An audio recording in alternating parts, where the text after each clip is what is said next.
பார்வதீபதையே ரகர மகாதேவா. தென்னாடுடைய சிவனே போற்றி, எந்நாட்டவர்க்கும் இறைவா போற்றி. அருள் தரும் தேவகிரி அம்மை உடனமர் பிரசன்னம் சுண்டேஸ்வர சுவாமி திருவடிகள் போற்றி. 63 நாயன்மார்கள் திருவடிகள் போற்றி. 4 பெருமக்கள் திருவடிகள் போற்றி. ஞானாசிரியர் பெருமக்கள் திருவடிகள் போற்றி. திருமந்திரம் உணர்த்திய சிவ நெய் என்ற தலைப்பில் நாம் சிந்தித்து வருகிறோம். இன்றைய பாடல் 25.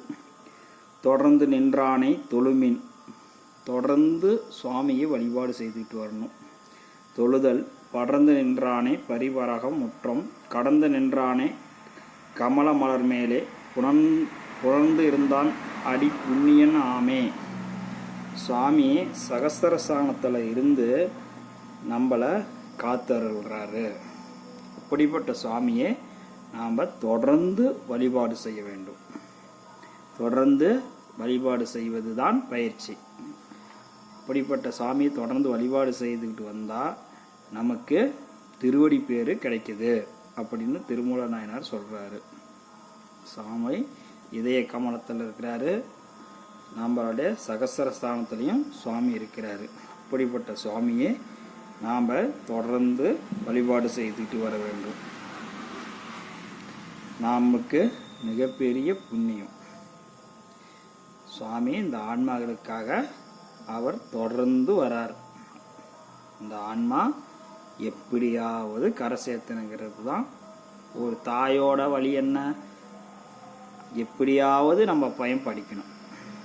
எப்படியோ படித்து நாம் படுற கஷ்டம் நம்ம பையனுக்கு வரக்கூடாது, நம்ம மகளுக்கு வரக்கூடாது, நம்ம பேர பிள்ளைங்களுக்கு வரக்கூடாதுன்னு எப்படி நினைக்கிறாங்களோ ஒரு தாய் தந்தையர், அதே எண்ணத்தை தான் சுவாமியும் நினைக்கிறாரு. தொடர்ந்து இந்த ஆன்மாவுக்கு தொடர்ந்து அவர் அருள் செய்கிறாரு. திருவருள் தான், திருவருளில் நமக்கு தொடர்ந்து வழங்குறாரு. இந்த ஆன்மா இந்த பிறவியில், இந்த மனித பிறவிலேயே எத்தனையோ கோடி பிறவியில் சுவாமி தொடர்ந்து வராரு. இம்மனித பிறவிலையும் தொடர்ந்து வராரு. இந்த உடம்பு இந்த உலகத்துக்கு ஒரு வாடகை வீடு மாதிரி. இப்போ கொஞ்ச நாளைக்கு தான் நம்ம இருப்போம். கொஞ்ச நாளைக்கு தான் இருப்போம். இன்னும் கொஞ்சம் ஆரோக்கியமாக இருந்தால் ஒரு 70 ஆண்டுகள் வாழலாம். இன்னும் உடலாம் இந்த பேக்கரி கண்ட பொருள்களை, பேக்கரி தின்பண்டங்கள், எண்ணெய் பலகாரங்கள், இப்படி எண்ணற்ற தேவையில்லாத பொருட்களெல்லாம் இந்த வாய் வழியாக உள்ளே போய்கொண்டே இருந்தால் நாம் ஒரு 50 வருஷம், இன்றைக்கி இளைஞர்கள் 50 ஆண்டு காலங்களிலேயே ஹார்ட் அட்டாக்கு. அதான் பெரியவங்க சொல்கிறாங்க, மகன் இருக்க தந்தைக்கு கொல்லி வைக்கும் காலம் அது நம்மளுடைய முன்னோர்கள் காலம். இப்போ தந்தை இருக்க தந்தையே மகனுக்கு கொல்லி வைக்கிற காலமாக மாறிவிட்டது. அப்படிப்பட்ட சூழ்நிலை இன்னைக்கு இளைஞர்கள் எங்கே பார்த்தாலும் இளம் வயதிலேயே ஏதாவது ஒரு பாதிப்பில் heart attack, car accident, two wheeler accident, இப்படி எப்படியாவது ஒரு சூழ்நிலையில் அவங்க தங்க உடலை இழக்கிறார்கள். இந்த உலக சுகபோகங்களாம் அவங்கள ஈர்க்குது. அந்த உலகத்தில் உடைய சுகத்தை போகங்களை எல்லாமே மற்றவங்க நம்மளை பார்க்குறாங்க.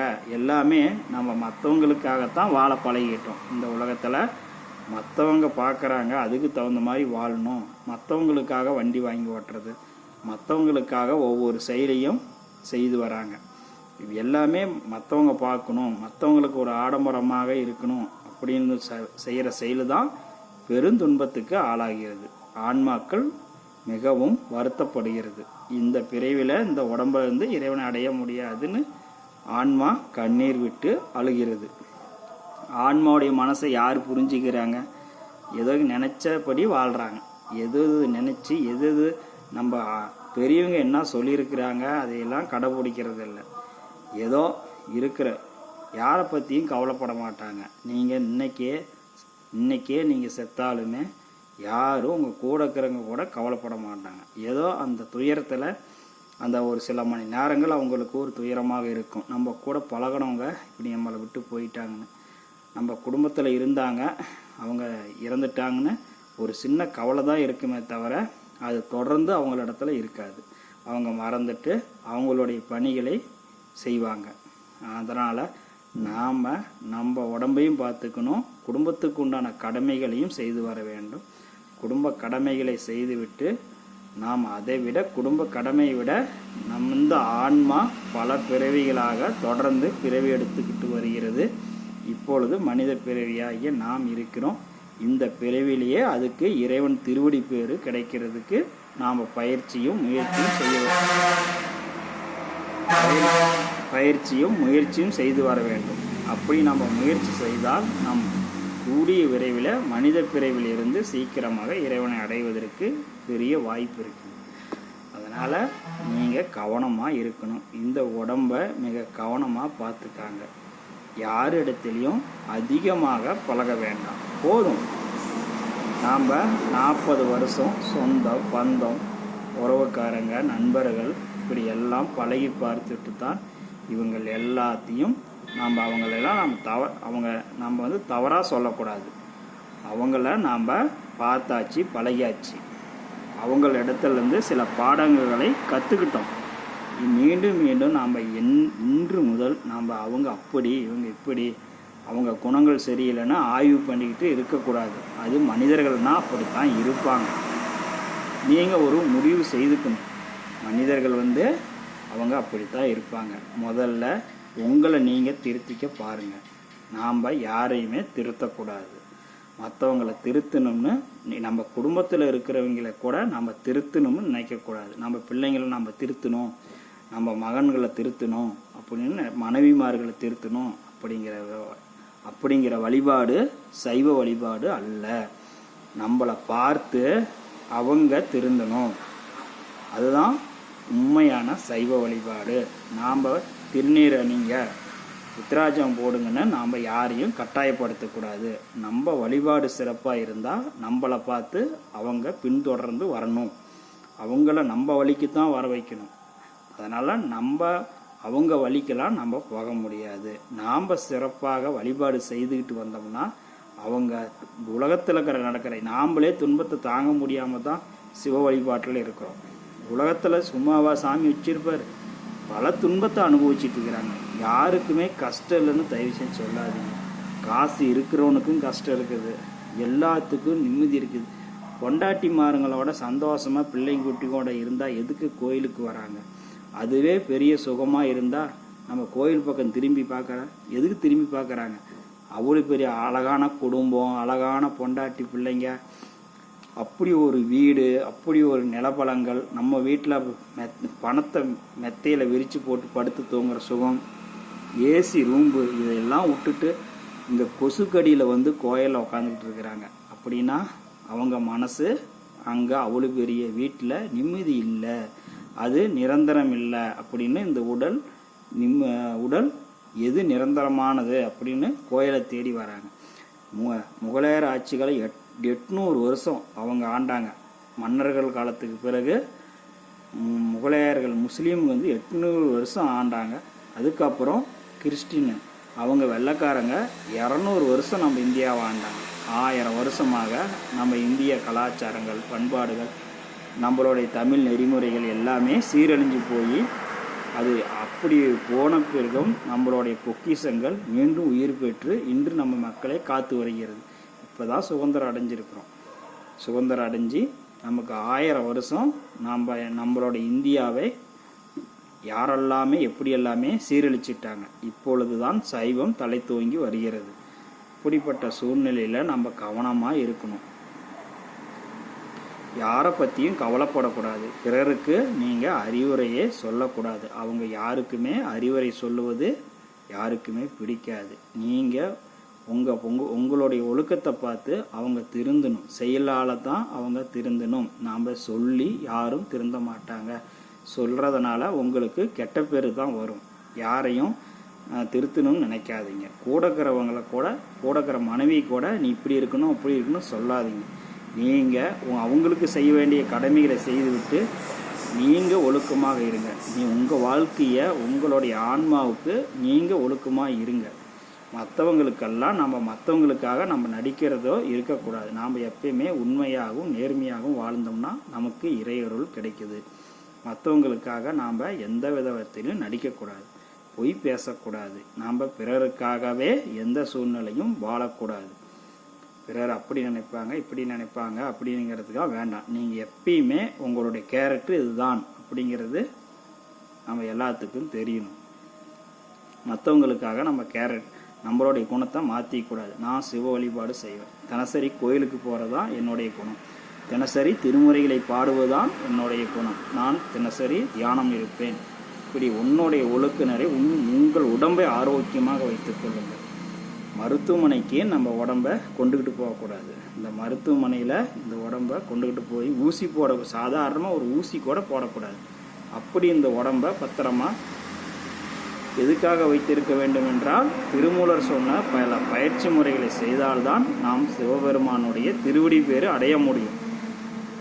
தினசரி கோயில் வழிபாடு நாம் செய்யணும்.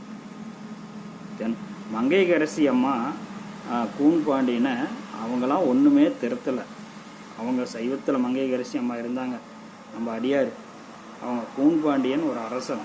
அப்படிப்பட்ட அரசன் சமண சமயத்தில் அவங்க சொல்கிறதெல்லாம் கேட்டுக்கிட்டு இருந்தார். அவங்க சமணர்கள் சொல்லுவதுதான் வேத வாக்கு. அப்படிப்பட்ட நிலையில் மங்கையர்க்கரசி அம்மா அவங்க திருமணம் செய்து கொண்டு அவங்க தனிப்பட்ட மாதிரி வழிபாடு செய்துக்கிட்டு இருந்தாங்க. அவங்க நம்ம சமயத்துக்கு வரணும்னு சொல்லவே இல்லை. கடைசியாக கூன்பாண்டியனுக்கு மிகப்பெரிய ஒரு நோய், சூழ நோய் ஏற்பட்டு துடிச்சு போய் கிடந்தார். இப்போ சமணர்களும் நம்ம திருஞான சம்பந்தரும் ஒரே ஒரு நிலையில் இருவரையும் உட்கார வச்சு அவங்க பதிகங்களை பாடுறாங்க, எவ்வளோ ஏவி விடுறாங்க, அந்த வலி குறையவில்லை. நம்ம திருஞான சம்பந்தர் மந்திரமாவது நீர் அந்த பதிகத்தை பாடி அவருக்குடைய நோயை குணமாக்கி அவர் சைவத்துக்கு மாறுறாரு. அப்புறம்தான் பல ஆலயங்களை கட்டுறாரு. இப்படிப்பட்டு நாம் அவங்க கூட மங்கையர்க்கரசி அம்மா எப்படி வழிபாடு கூட இருந்து சைவத்தை உணர்த்தினாங்களோ அதே மாதிரி தான் நம்ம குடும்பத்தில் இருக்கிறவங்களையும் நாம் வழிபாடு சிறப்பாக செஞ்சோம்னா நம்ம வழிபாட்டு பலனை அவங்களுக்கு கிடைக்கும். இப்படிப்பட்ட நிலையில் தான் நாம் இருக்கணும். எந்த சூழ்நிலையிலையும் நாம் அன்பர்களிடத்தில் அன்பாக இருக்கணும். ஆனால் அறிவுரை சொல்லக்கூடாது. எந்த சூழ்நிலையிலையும் அன்பர்களை பற்றி வெளியிடத்திலே தவறாக சொல்லக்கூடாது. ஒரு சில தவறுகள் இருந்தாலும் அதை மறைத்து விட வேண்டும். ஏதோ சுவாமியோடைய திருவருள் கருணையில் ஐயா அப்படி இருக்கிறாரு, விரைவில் சுவாமி நல்ல நிலைப்படுத்துவார் அப்படின்னு ஒரு பெருமையாக சொல்லிவிட்டு நகர வேண்டும். திருநீருக்கும் உத்திராஜத்துக்கும் நாம் மதிப்பளிக்க வேண்டும். அதுதான் மிக மிக சாமிக்கு மிகவும் பிடிச்சமான ஒரு விஷயம். உங்களை தான் சாமி கண்காணிப்பார். நீங்கள் எப்படி இருக்கிறீங்க உங்கள் ஒழுக்கத்தை தான் கண்காணிப்பார். மற்ற செயல்களெல்லாம் உங்களிடத்தில் இருக்கும் பணத்தையோ உங்களிடத்தில் இருக்கும் நகையோ நீங்கள் கொடுக்கும் அன்பளிப்பிலையோ அவர் விரும்ப மாட்டார். உங்களுடைய ஆன்மா ஒழுக்கத்தை தான் சுவாமி பார்ப்பார். எவ்வளோ பெரிய நீங்கள் கோடீஸ்வரனாக இருந்தாலும் இல்லை ஏழையாக இருந்தாலும் அங்கே உங்களிடத்தில் ஒழுக்கம் இருக்கிறதா, சொல் செயல், தினசரி வழிபாடு செய்கிறீங்களா, தினசரி திருமுறை பாடுறீங்களா, தினசரி கோயிலுக்கு வரீங்களா, இந்த 3 விஷயம்தான் சாமி பார்ப்பார். வேறு எதையுமே உங்களிடத்தில் அதிகமாக பணம் இருக்கிறது, உங்களிடத்தில் ஒரு இடத்துல அதிகமாக செல்வம் இருக்கிறது, நேர்மையாக சம்பாதிச்சாலுமே அந்த பணத்தை அவர் விரும்புறதில்லை. எல்லாமே உங்களுடைய வழிபாட்டு முறையை தான் கண்காணிப்பார். சிவபெருமானை எல்லாரும் நினச்சிக்கிட்டு இருக்கணும், அதையெல்லாம தான் பார்ப்பாங்க. அங்கே ஏழைப்பாளைக்கும் பணக்காரன் ஏழைங்கிற வித்தியாசம். ஏழையாக இருந்தாலும் சாமியை நினச்சாதான் முக்தி, பணக்காரனாக இருந்தாலும் சாமியை நினச்சாதான் முக்தி. அதனால் யாருக்கும் தூக்கி கொடுக்க மாட்டாங்க. சாதாரண திருவடி பேருங்க சாதாரண இது இல்லை. இந்த உலகத்திலேயே அண்ட சராச்சரங்களையே மிகப்பெரிய அந்த பேர் சாதாரணமாக கிடைத்து விடாது. இந்த உலகத்தில் ஒரு பதவியை பணம் இருந்தாலும் திறமை இருந்தாலும் கூட பெற்று விடலாம். இங்கு வழிபாடு இருந்தால் மட்டும்தான் நாம் இறைவனை அடைய முடியும். பயிற்சியும் வழிபாடுகள் மிக மிக இருந்தால் தான் அவர் மேலே இருக்கிற உணர்வுபூர்வமான அன்பு, அந்த அன்பால் தான் நம்ம இறைவனை அடைய முடியும். வேறு வகையில் ஒரு அன்பு கலந்த அந்த உணர்வால் தான் மிகப்பெரிய அந்த யாருமே பிரம்மாவும் விஷ்ணுவுமே திருவடி அடிமுடியை காண முடியாத அந்த பேர ஆற்றலை நாம் அன்பால் தான் உணர முடியும். அன்பால் தான் உணர்ந்து அவர் திருவடி பேர அடியாருக்கு ஈஸியாக கிடைக்கும். அவங்களுக்கு தேவர்களுக்கெல்லாம் கிட்ட இருந்தாலும் சுவாமியை பார்க்க முடியலை. ஆனால் அடியார்களுக்கு சிவபெருமான திருவருளை சீக்கிரமாக பார்க்கலாம். உங்களுக்கு சாமி கனவுல வருவார். நீங்கள் அவர் மேலே அன்பாக இருங்க, சத்தியமாலும் சாமி வருவார். அதான் பயப்பட வேண்டியதில்லை. அவரை உருகி வழிபாடு செஞ்சுக்கிட்டே வாங்க. வேறு எந்த விஷயத்துக்கும் நீங்கள் முக்கியத்துவம் கொடுக்காதீங்க. எப்போ உங்களோட சிந்தனை சிவம் சிவம் சிவம் சிவம் அவ்வளோதான். அது வழிபாடு திருமுறை திருமுறை திருமுறை, கோயில் கோயில் கோயில், இப்படி இதுதான் இருக்கணும். இது தவிர வேறு எந்த வகையிலும் வெளியில் போகக்கூடாது. நம்ம சிந்தனை யாரை பற்றியும் பேசக்கூடாது. நம்ம வினைகள், நம்ம யாரையாவது அதிகம் பேசினா நம்மளுடைய புண்ணிய பலன்களும் நம்ம வழிபாடும் வீணாக போயிடும். கவனமாக இருங்க. நாம் இதெல்லாம் அனுபவிச்சாச்சு. எதை அனுபவிக்கலை? சொத்து சுகத்தை, காசு பணம் உடல் சுகம் எல்லா இன்பத்தையும் அனுபவிச்சாச்சு. எல்லாம் திரும்ப திரும்ப திரும்ப திரும்ப அதையே அனுபவிக்க சாவர வரைக்குமே அந்த மேலே தான் நம்ம ஆசை போகும். அதையெல்லாம் இந்த மற்றவங்களை பற்றியோடைய காழ்ப்புணர்ச்சி, அடுத்தவங்களை கீழ்த்தரமாக நினைக்கிறது, அவன் எப்படியாவது சிக்குவானா, அவன் மாட்டுவானா, இவன் மாட்டுவானா, நம்மளோட எதிரியாக வந்தால் அவன் ஒழிச்சு கட்டணும், இப்படியெல்லாம் இந்த எண்ணங்கள் எல்லாமே நம்மளையே தான் சீரழிக்கும். அதனால் இந்த எண்ணங்கள் எல்லாம் இருக்கலாம், தப்பு இல்லை. நமக்குள்ளே இருந்துச்சு, இத்தனால இருக்குது. கொஞ்சம் கொஞ்சமாக ஒரு வருஷம் டைம் எடுத்துக்காங்க. தயவு செய்து உடனே எல்லாம் போக்க வேண்டாம். அந்த பகைங்கிற ஒரு உணர்வு யார் மேலெல்லாம் பகை உங்களுக்கு இருக்குது, சொந்த பந்தம், நண்பர்கள், அன்பர்கள் மேலே, இப்படி யார் மேலெல்லாம் பகை இருந்தாலும் ஒரு வருஷத்துக்கு வச்சுக்காங்க. ஒரு வருஷத்துக்கு பிறகு கொஞ்சம் கொஞ்சமாக அதிலேருந்து விடுதலை பெற்றுவாருங்க. எதுலேயுமே பொறுப்பேற்றுக்காதீங்க. ஏற்கனவே இருக்கிற பொறுப்புகளையே நீங்கள் சீர் பண்ணிட்டு விடுதலை பெறுங்க. இப்போ அதிகமாக குடும்பத்தில் பொறுப்பு எடுத்துக்குது, அதை நான் பார்த்துக்கிறேன், நீ ஒன்றும் கவலைப்படாத. அதே மாதிரி இன்னொரு விஷயம், முக்கியமான விஷயத்தை உங்கள்கிட்ட சொல்கிறேன். இதெல்லாம் யாருன்னு சொல்ல மாட்டாங்க. தயவு செஞ்சு உங்களுக்கு ஒரு சிவப்பணி செய்கிறீங்கன்னா அது நீங்களே செஞ்சுக்கிட்டு இருக்காதீங்க. ஒரு சாதாரணமாக ஒரு வேலை நீங்கள் போனீங்களா தான் அந்த வேலை திருக்கோயிலில் நடக்கும்னா அப்படின்னு ஒரு செயல் இருந்தால், ஒரு எடுத்துக்காட்டுக்கு சொல்லலாம். நீங்கள் ஒரு மாலை வாங்கிட்டு போகிறீங்க, ஒரு அன்பர் வாங்கி தராரு, அதை நீங்கள் வாங்கிட்டு போய் சாமிகிட்ட தரீங்க.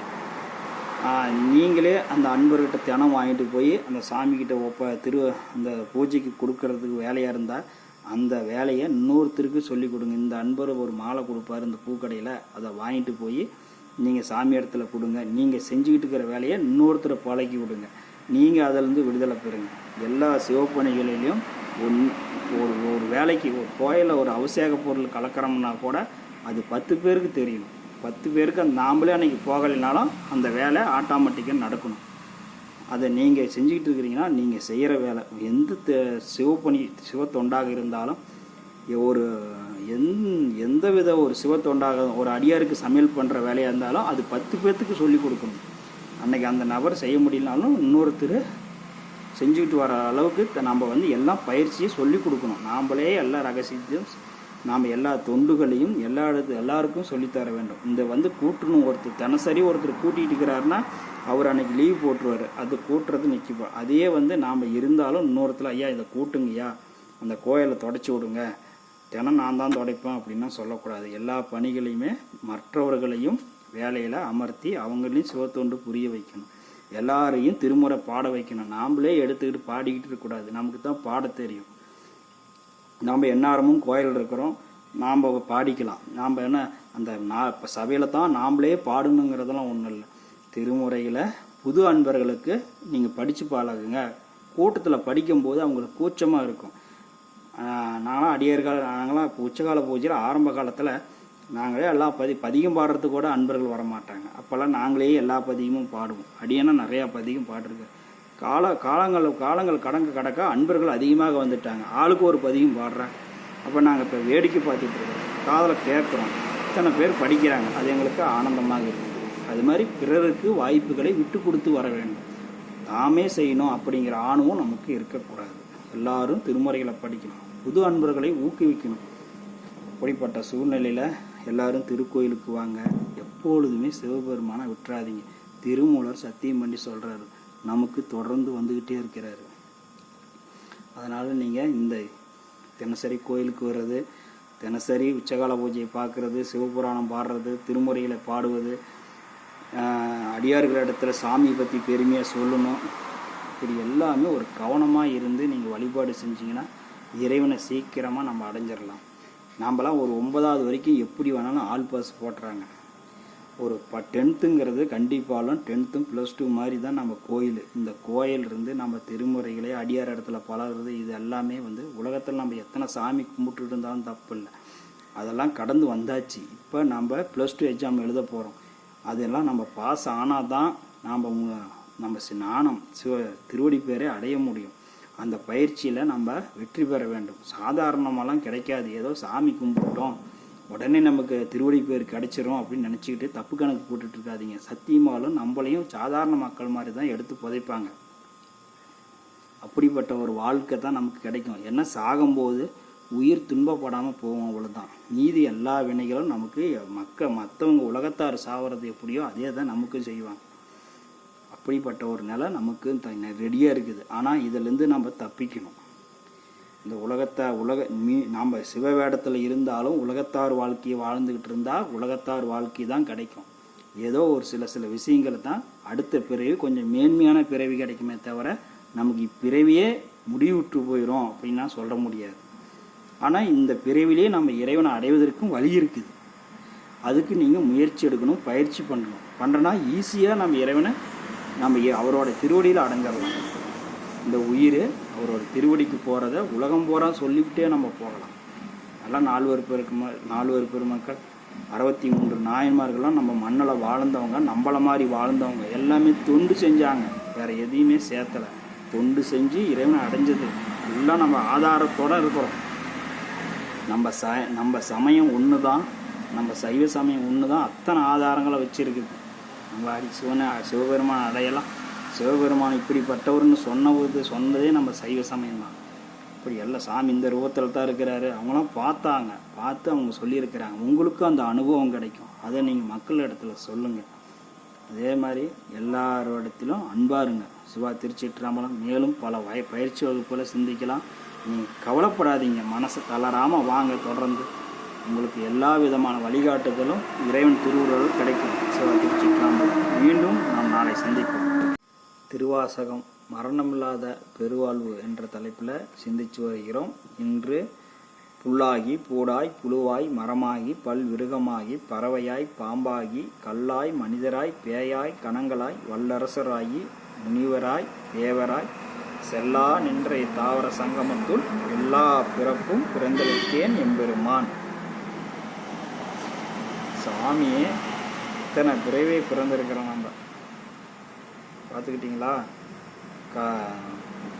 ஒரு பூண்டலேருந்து ஆரம்பித்து இத்தனை 1000 கோடி பிறவி பிறந்து நமக்கு பிறந்து சலிப்பையே அடைஞ்சு போயிடுச்சு. இதுதான் மனுஷன் வாழ்க்கை. எத்தனை பிறவி பிறக்கிறது? இப்படி திருவாசகத்தில் மாணிக்க வாசகர் பெருமான்னு சொல்கிறாரு, இத்தனை பிறவிடா பிறந்திருக்கிறா சாமி. இதிலையாவது நீ சாமி திருநாமத்தை சொல்லி அவன் திருவடி பேரை கிடைக்கிறதுக்கு வழியப்பாரு. உனக்கு இந்த இத்தனை பிறவி பிறக்கிறிய, உனக்கு சலிப்பே இல்லையா? இப்படி தான் நம்ம சலிப்பு இல்லாமல் உலக சுகங்களை அனுபவிச்சுட்டு இருக்கிறோம். உலக சுகங்கள் சலிப்படையாது. அது தினம் எதையாவது ஒரு ஆசைப்பட்டுக்கிட்டே இருப்போம். நம்ம ஆசை தான் நம்மளை சீரழிச்சுப்படும். நம்ம எண்ணங்களே சுத்தம் இல்லை. யாரையாவது கெடுக்கணும், யாரையாவது பண்ணணும், எவனையாவது ஒன்று கோவம் வர மாதிரி தூண்டணும். அவன் நடவடிக்கை இப்போ நமக்கு மட்டும் ஒருத்தன் பிடிக்கலைன்னா அவனை எப்படியாவது வெறுப்பேற்றணும். அதுதான் நம்ம வேலையாக இருக்குது. நமக்கு சண்டைக்கு வந்துட்டானா, அவன் நம்மளை பிடிக்கலையே, நம்மளை தப்பாக சொல்லிவிட்டானா உடனே அவனை வெறுப்பேற்றணும். அவன் நம்மளை ஒரு சில பேர் நல்லா இருக்கிறவங்கள கூட தூண்டுவாங்க. அவன் என்ன பெரிய பக்தனா, பெரிய சாமி, பெரிய உளுந்து கும்பிட்றான், எப்படியே ராகமாக பாடுறான், எப்படியோ வேலையை யாருக்குமே விடாமல் செய்கிறான் அப்படின்னா எதையாவது உங்களை நீங்கள் அமைதியாக வழிபாடு செஞ்சுக்கிட்டு இருந்தாலும் உங்களை விடமாட்டாங்க.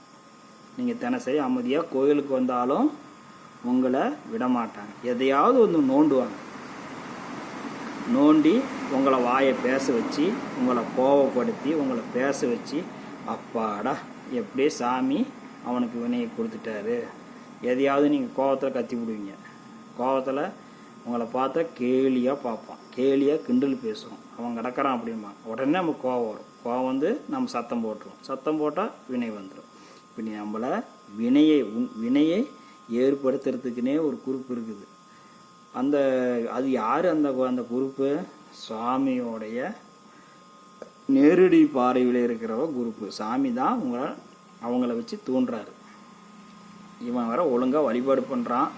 இவன் உண்மையால் நம்மளை கும்பிட்றானா இல்லை போலித்தனமாக கும்பிட்றானா எதுக்கும் டெஸ்ட் பண்ணி பார்ப்போம். அவனை கிண்டல் பண்ணுறான்.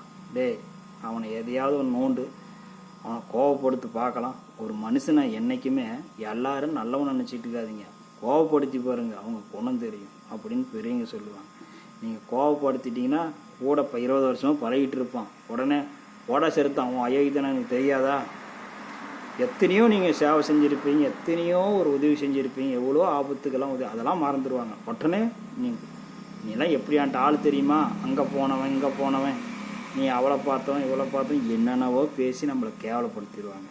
அதே நம்ம சிவ வழிபாட்டில் இருந்தால் அதிகமாக யாரையோ ஒருத்தர் பெண்களை வச்சு கேவலப்படுத்தி விடுவாங்க. அதனால் யார் இடத்துலையுமே அதிகமாக பழகக்கூடாது. எதையாவது அவங்க நம்மளை கேவலப்படுத்தணும்னா எந்த சூழ்நிலைக்குமே அவங்க துணிஞ்சு போவாங்க. இப்போ நித்தியானந்தங்கிற ஒரு மிகப்பெரிய ஒரு நிலையில் இருந்தவர் தான். அவர் இறைநிலையில் இருந்தார். எதையாவது ஒரு பெண்ணை வச்சு அவரை கேவலப்படுத்தினாங்களா? அது மாதிரி அவங்க ஆன்மீகத்தில் இருக்கிறவங்கள பெண்களை வைத்து கேவலப்படுத்துவது அவங்களுக்கு ஈஸியான ஒரு வழிமுறை. நாவுக்கரசர் பெருமானுக்கே அந்த முத்தி நிலையில் இருக்கும்போது பொன் பொருளை காமிச்சார். தேவலோக மங்கை இளவரசிகளை அந்த ரம்பை ஊர்வசின்னு சொல்லி அழகு மிகுந்த பெண்கள், இப்படியாண்ட பெண்கள் நடனம் ஆடுறாங்களாம். அவ்வளோ வயசான காலத்தில் அவர் 80 வயசில் சாமி திருடி நினச்சிட்டு இருக்கிறாரு. சாமி பண்ணுற வேலையை பார்த்தியா, ரம்பை ஊர்வசி. ஏன்னா இவர் திருமணமே செய்யலை. அதனால் இவங்களுக்கெல்லாம் இவருக்கு அந்த எண்ணங்கள் இருக்கிறதா அப்படின்னு அந்த நடனங்களை அந்த ஐயா முன்னாடி ஆடுறாங்க. அப்போ அவர் அப்படி சிவசிவான்ட்டு அவர் ஒதுங்கி போயிடுறாரு. நாம் பெண்களை எப்பொழுதுமே தவறாக நினைக்கக்கூடாது. இறைவன் பண்ணுற மாய வேலைகள், நம்மளுடைய எண்ணங்கள் இறைவன் மீது திடமாக இருக்கிறதா அப்படின்னு சோதித்து பார்க்கறது தான் அவருடைய திருவிளையாடல். அப்போ நம்மளுடைய வழிபாடு ஒழுக்கமாக இருந்தால் நம்ம எந்த இடத்துலையும் கோவப்பட மாட்டோம். நமக்கு கோபமே வரக்கூடாது. கோபம் வர்றதுக்கு உண்டான அத்தனை வேலைகளும் தினம் நடக்கும். அதெல்லாம் நீங்கள் கடந்து வரணும், எட்டு குதிச்சு வரணும், தாண்டி வரணும், சிரிச்சுக்கிட்டே வந்துடணும். சிவசிவான்ட்டு வந்துடுங்க. நமச்சிவாயன்னு எதுக்குமே நீங்கள் கேட்குற கேள்விக்கு கோயிலுக்குள்ளே பொறுத்த வரைக்கும் ஒரு மனசில் வச்சுக்காங்க. சிவா வழிபாட்டை பற்றி ஏதாவது ஒரு கேள்வி ஒருத்தர் கேட்டாங்கன்னா, எந்நேரம் கோயிலில் உச்சகால பூஜை அப்படின்னு சொன்னால் 11:30 மணிக்குங்கய்யா, அவ்வளோதான். சுவாமிக்கு எப்போ பிரதோஷம், இந்த தேதியில் பிரதோஷம் வருது, பௌர்ணமி எப்போ, இதுதான் சாமியோடைய செய்திகளை மட்டும்தான் சொல்லணும். உலகத்தாரோ பிறரை பற்றி ஏதாவது அங்கே ஒரு கேள்வி வந்துச்சுன்னா நாம் புரிஞ்சுட்டு, ஐயா என் அடியனுக்கு தெரியவில்லைங்கய்யா, நமச்சிவாயம், திருச்சிற்றம்பலம். நாம்பளுடைய பிறருடைய குறைகளையோ பிறருடைய விஷயங்களையோ நாம்பளும் கேட்கக்கூடாது, நாம்பளும் பிறரிடத்துல சொல்லக்கூடாது. கேட்பதும் தப்பு தான், சொல்லுவதும் தப்பு தான். கேட்டால் நம்ம மனதில் அப்படியே பதிஞ்சு போயிடும். நீ கேட்டு ஆர்வமாக கேட்ப, ஆனால் வெளியில் சொல்ல மாட்டேன். ஆனால் கேட்ட விஷயங்கள் உன்னை விட்டு போகாது. அதனால் நமக்குள்ளே வர்றதையே தடுத்து நிறுத்தணும். இப்போ ஒரு கழிவு நீர், ஒரு சாக்கடை, சாக்கடை அப்படின்னு ஒரு சாக்கடை வருது, நம்ம உடம்புக்குள்ளே போகுது. அந்த சாக்கடையை நம்ம வெளியே சொன்னால் அசிங்கம். அதனால் சொல்லாமல் உள்ளே வச்சுருந்தாலும் நம்ம உடம்புக்குள்ளேயே அது ஒரு புழு வண்டு கிண்டு எல்லாம் உற்பத்தியாகி இந்த உடம்பை சேதாரம் பண்ணிவிடும். அதனால் அந்த சாக்கடை எங்கேருந்து நமக்குள்ளே கண்ணுக்குள்ளே சாக்கடைகள் எங்கே போதும், காது தான் சாக்கடையோடைய இது. இந்த 2 சாக்கடை வெளியில் வர சாக்கடைகளை இந்த காதால் அடைச்சிக்கணும். ஐயோ இது சாக்கடை, சிவசிவா இவன் சொல்கிறதெல்லாம் சாக்கடை செய்தி சொல்கிறான், காதை அடிச்சிக்கா, இந்த கதையை உள்ளே போயிடாத. உள்ளே போனால் நாம் வெளியிலையும் சொல்ல மாட்டோம். அதனால் உள்ளே அது புழுவாக மாறி போயிடும். அதனால் சாக்கடையை பற்றி பேசுகிறானா, சிவசிவா சிவசிவா சிவசிவா அடைச்சிக்கா, உள்ளே விடாது. சிவபெருமானை பற்றி சொல்கிறாங்களா? சிவசிவா சிவசிவா சிவசிவா. அற்புதமான செய்தி. சிவபெருமான் திருவுருளை ஞானாசிரியர்கள் சொல்கிற வகுப்புகளை எல்லாம் கேட்டு ஆனந்தமடைய வேண்டும். தேவையில்லாத ஒன்றுத்துக்கும் ஆகாதவங்களாம் ஒவ்வொரு கருத்து நீ நல்ல முறையாக வழிபாடு பண்ணுறது பிடிக்காது, நல்ல முறையாக சிவபெருமானை விட்டா சிவபெருமானை போய் அடைஞ்சு போயிடுவான்டா, இவனை எப்படியாவது தடுத்து நிறுத்தணும்டா அப்படின்னு ஒரு முயற்சி, ஒரு குறிப்பே இருக்குது. நீ எங்கடா நீ சாமி போய் அடைஞ்சு போடியா, உனக்கு எப்படியாவது வினையை சேர்த்துணும்டா அப்படின்னு சாமியும் அவங்களுக்கு கூட்டாளி சேர்ந்துக்குவார். நம்மளை வழிபாட்டை தடை பண்ணுறது தான் இதுக்கு வேலை. அதையும் தாண்டி நாம் இறைவனை வழிபாடு பண்ணும்போது சுவாமி திருவுருள் நமக்கு இருக்குது. அதனால் சாக்கடைகளை இந்த காது வலி இது எந்த சாக்கடை எந்த வகையாக போகும்? இந்த 5 பஞ்சகருவிகள், இந்த 5 பொறிகள் மூலமாகத்தான் வெளியில் இருக்கிற சாக்கடைகள் உள்ளே போகும். கண் மூலம் சாக்கடை உள்ளே போகும், மூக்கு மூலம் கூட சாக்கடை தண்ணி உள்ளே போகும், வாய் மூலம் கூட சாக்கடை உள்ளே போகும். இதையெல்லாம் நாம் பத்திரமாக கண்காணிக்க வேண்டும். இதை 5ஐயும் கண்காணித்து விட்டால் நீ திருவடி பேரை நிச்சயம் அடைந்து விடலாம்.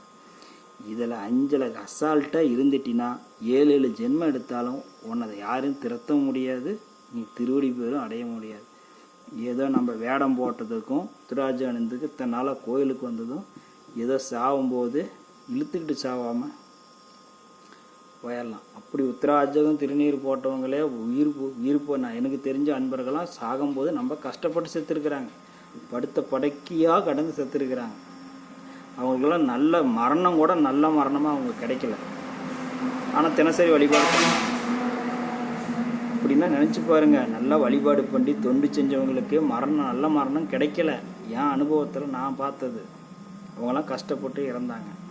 அப்படின்னா நம்மளும் கஷ்டப்பட்டு தான் இறக்க போகிறோம். அதனால் இப்படிலாம் நம்ம இறப்பு சாதாரணமாக ஒரு மரணம் கூட ஒரு செகண்டுக்குள்ளே போயிடும். ஆனால் போய் படுத்தாரு, இறைவன் திருவடியை போயிட்டார். சத்தியமாக அத்தனை பேருமே நம்ம செத்து போயிடுவோம். எல்லாம் ஒரு பொய்யான வாழ்க்கையை வாழ்ந்துட்டு இருக்கிறோம். பொய்யான ஒரு கோபம், பொய்யான ஒரு காழ்ப்புணர்ச்சி, பொய்யான ஒரு எண்ணங்கள், ஆசைகள் எல்லாம் அனுபவிச்சுட்டு இருக்கிறோம். அனுபவிக்கிறது இதெல்லாம் எல்லாத்தையும் அனுபவிக்கலாம், இறைவனை அனுபவிக்க முடியாமல் போயிடும். அதனால் இறைவனை விட்டுறாதீங்க. நினச்சி பாருங்கள், நம்மளாம் யார், என்ன, எங்கேருந்து வந்தோம், இந்த உடம்பு என்ன, கண் என்ன, மூக்கு என்ன, இதை எதுக்கு, இந்த இயற்கை எதுக்கு, நம்மளை எதுக்கு படைத்தான்? திரும்ப திரும்ப உலகத்தில் 800 கோடி பேர் இருக்கிறான். 800 கோடி பேருமே இப்படியே ஒரு ரவுண்டுக்குள்ளேயே சுற்றிக்கிட்டு இருக்கிறான். இறைவனை அடைய முடியலை. இந்த இன்பம், இந்த துன்பம், ஆடு மாடு கூட அந்த வேலையை தான் செஞ்சுக்கிட்டு இருக்குது. தினமும் அது சாப்பிடுது, தினமும் அதுவுமே ஒருத்தர் புணர்ச்சி கொள்ளுது, அது ஒரு குழந்தையை பெற்றுக்குது, மீண்டும் அது ஒரு அது ஒரு புணர்ச்சி ஒரு குழந்தை. இப்படி ஒரு ஆடு மாடுகள் மாதிரி நாம் வாழ்ந்துட்டு இருக்கக்கூடாது. இறைநிலையை அடைவதற்குத்தான் ஆன்மாவை தொடர்ந்து வருகிறார். இதுதான் சாமி சொல்கிறார். இத்தனை பிறவி எடுத்துக்கிட்டு வந்துட்டியாடா, நீ எப்போ இறைவனை அடைய போற அப்படின்னு. அதான் சுவாமி எல்லா பிறப்பும் பிறந்திரைத்தேன் என்பதுமா, மெய்யே உன் பொன்னடிகள் கண்டென்று விட்டு. சுவாமியே அவன் திருவடியை நினச்சி நம்ம வழிபாடு பண்ணுறோம். அவனை எப்பயுமே மறக்கக்கூடாது. திருமுறைகளை எந்த சூழ்நிலையும் தினசரி திருமுறை விட்டுறாதீங்க. உங்கள் சிந்தனை ஃப்ரீயாக இருக்கிறீங்களா, திருமுறை பாடுங்க. இல்லையா, ஆசிரியர்கள் இப்போ இந்த செல்ஃபோன் கருவினால் ஏகப்பட்ட பேர் திருவாசகத்துக்கு விளக்குற சொல்கிறாங்க. எத்தனை யூடியூப்பில் போனீங்கன்னா திருவாசகத்துக்கு மிக அற்புதமாக இலக்கண அடிப்படையில் சொல்கிறாங்க. நம்ம சிவகுமார் ஐயா சொல்லியிருக்கிறாரு, நம்ம ரமேஷ் ஐயா சொல்லியிருக்கிறாரு, இன்னும் நிறையா ஞானாசிரியர்கள் வகுப்புகள் எடுக்கிறாங்க. அதையெல்லாம் போய் நீங்கள் கேளுங்க. தினமும் 1 மணி நேரம் கேளுங்க. தினமும் 1 மணி நேரம், காலையில் 1 மணி நேரம் சொற்பொழிவு கேளுங்க, மாலையில் 1 மணி நேரம் சொற்பொழிவு கேளுங்க. எந்நேரமும் சொற்பொழிவு கேட்டுகிட்டே இருங்க. திருமுறைகள் நிறையா பாடுறாங்க. சிவம் என்ற ஒரு ஆஃப் இருக்குது, அதை ஓப்பன் பண்ணிக்காங்க. அற்புதமாக திருமுறைகள் பாடுறாங்க. நமக்கெல்லாம் இறைவன் அதை கொடுக்கல. ஆனால் அவங்க இறைவனை அவங்க கொடுத்தவங்க இந்த உலகத்துக்கு கொடுத்துட்டாங்க. அந்த குரல் வளம், அந்த நாணம், அதெல்லாமே இறைவன் கொடுத்தாரு. அதையும் அவங்க கொடுத்துட்டாங்க. அதை நம்ம கேட்குறதுக்கு நேரம் இல்லை. நாம் ஏமாற்றிக்கிட்டு இருக்கிறோம். சத்தியமானு சொல்கிறேன், நாம் ஒவ்வொருத்தரும் பிறரை ஏமாத்துறன்னு நினச்சிக்காதீங்க. உங்களை உங்களை நீங்களே ஏமாற்றிக்கிறீங்க. இந்த காலங்கள் போய்கிட்டே இருக்கும். இன்னைக்கு இந்த முகம் இந்த முகம் பாரு, நான் ஒரு 10-15 வருஷத்துக்கு முன்னாடி இன்னும் கொஞ்சம் இளமையாக இருந்தேன். இப்போ பாரு, தாடி தரணும் எல்லாம் ஒடுக்கலாகி போச்சு. இன்னும் இருக்க இன்னும் இந்த முகம் வந்து சுருங்கி போய்கிட்டே இருக்கும். இந்த அழகு, இந்த முகம் இதெல்லாம் இருக்காது. தடியை ஊனிக்கிட்டு போக வேண்டிய காலமெல்லாம் வரும். மிகப்பெரிய கொடுமை. 40 வருஷத்துக்கு 50 வருஷத்துக்கு மேலாம் இந்த மனிதன் சத்தியமாலுமே கொடுமையான காலங்கள். ஒரு பஸ்ஸில் போய் ஏற முடியாது, நடக்க முடியாது, கால் வலி, வயிற்று வலி. அவன் இப்போ கிட்னி போயிடுச்சு, ஆஸ்பத்திரியில் கிடக்கிறான். எத்தனையோ பிரச்சனை உடம்புல வெறும் வியாதியாக வருது. 50 வருஷத்துக்கு பிறகு வெறும் உடம்பே ஒரு வியாதியான உடம்பாக மாறி போயிடும். அந்த உடம்பு வச்சுக்கிட்டு சிவபெருமான் அடைய முடியுமா? முடியவே முடியாது. அதனால் நீங்கள் தினசரி வழிபாடு செஞ்சுக்கிட்டு வந்தீங்களா உடல் ஆரோக்கியமாக இருக்கும். தினசரி அந்த கோமியம், அந்த சாமியோடைய அபிஷேகம் பண்ணுறதுலேருந்து நீர் வழிஞ்சு வரும். சண்டிகேஸ்வரர்கிட்ட இருக்கிறது அந்த பாலை எடுத்து அருந்துங்கள். அங்கே அபிஷேகம் பண்ணுற பாலை நீங்கள் பிடிச்சா நீங்கள் வந்து அந்த சாமியை வந்து அந்த சாமி அபிஷேகம் பண்ணி ஊற்றி வந்து ஊற்றியே அதிலேயே போய் பிடிச்சி அதை குடித்தாதான் 200% புண்ணியம் கிடைக்கும் ஒரே மட்டும் அந்த உடம்புக்கு. அது கீழே விழுந்துருச்சுன்னா ஒரு 100% தான் அதனுடைய பலன்கள். அந்த கீழே விழுந்து அதை எடுத்துகிட்டு போய் வீட்டிலலாம் புழங்குறதெல்லாம் ஒரு 10-20% சக்தி தான், அந்த ஆற்றல் தான் இருக்கும் அந்த நீரில். ஆனால் சாமி அபிஷேகம் பண்ணும்போது சாமியை அபிஷேகம் பண்ண வந்து விழுந்து அப்படியே தொடர அந்த கோமத்தில் வரும்போதே நம்ம போய் அந்த தீர்த்தத்தை பிடிச்சி அருந்தணும், தலையில் தெரிச்சிக்கணும். நம்ம செய்த அத்தனை தெரிஞ்சும் தெரியாமலும் அறிந்தும் அறியாமலும் செய்த அத்தனை பாவங்களும் நீங்குது. இதெல்லாம் சிவ ரகசியம். இதெல்லாம் பெரியவங்க கடைப்பிடிச்சிருக்கிறாங்க. சுவாமியை ஒருத்தர் ஐயனுக்கு சரியாக கேட்டிருக்கிற ஞாபகம் இல்லை.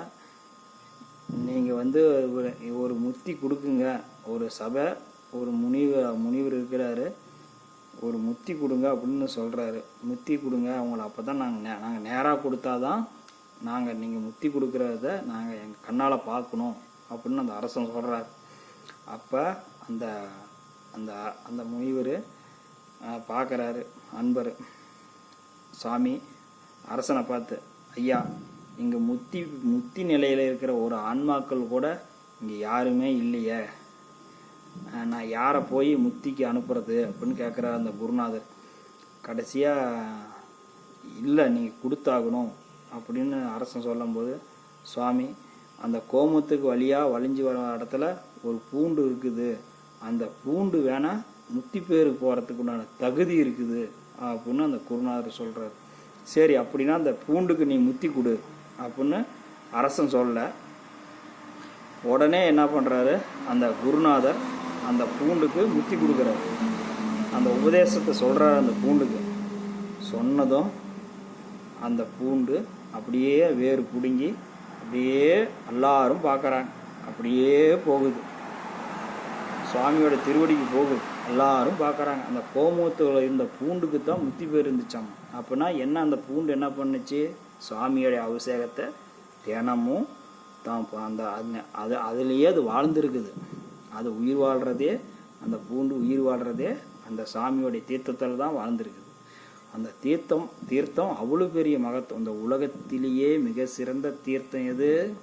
சுவாமியோடைய கோமுகத்தில் வர தீர்த்தம் தான் எல்லா தீர்த்தத்தோட மிக உயர்ந்த தீர்த்தம்.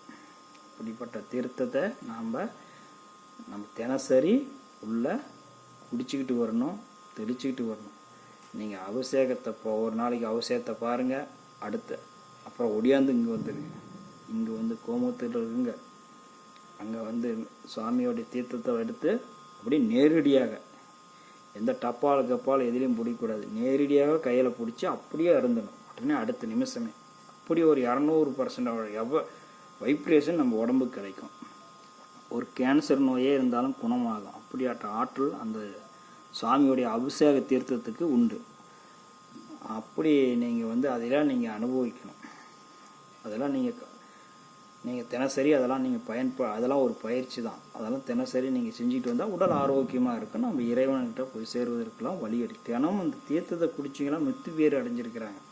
ஒரு பூண்டு சாமி போயிருக்கும்போது நாம் போக மாட்டோமா?